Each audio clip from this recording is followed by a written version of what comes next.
আচ্ছা, প্রথমেই যে ঘটনা ঘটেছে সেটা আসলে দুঃখজনক। আমরা কোনো অনাকাঙ্ক্ষিত কোনো ঘটনা আমরা দেখতে চাই না। আমরা আসলে বিষয়ে যথেষ্ট কঠোর। প্রথম কথা। দ্বিতীয়ত এখানে ১৯টি বাড়ির কথা আমরা দেখেছি, যার মধ্যে ১৭টি বাড়ি পুড়ে গিয়েছে। তো এটুক প্রাথমিকভাবে আমরা দেখতে পেয়েছি। আর পাশাপাশি আপনারা জানেন যে এই ইস্যুকে নিয়ে ইতিমধ্যে পুলিশ সুপার মহোদয় কাজ করছেন। এখানে একটি মামলা হয়েছে, ৪ জন অলরেডি ইতিমধ্যে ধৃত হয়েছে। তো আমরা এটি কী কারণে হয়েছে এটির তদন্তের বিষয় আসলে বেসিক্যালি। তারপরও আমরা চেষ্টা করছি দ্রুততার সাথে যেন এই বিষয়টি বেরিয়ে আসে এবং এই বিষয়টি আসলে কঠোর হাতেই দমন করা হবে।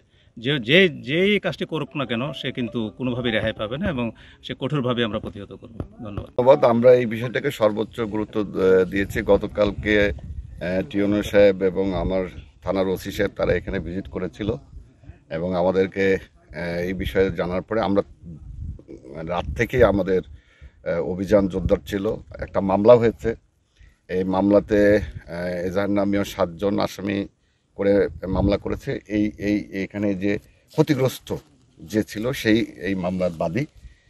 তো আমরা তাৎক্ষণিকভাবে আমাদের এডিশনাল এসপির নেতৃত্বে এখানে অভিযান পরিচালনা করতে ওসি সাহেব ছিল।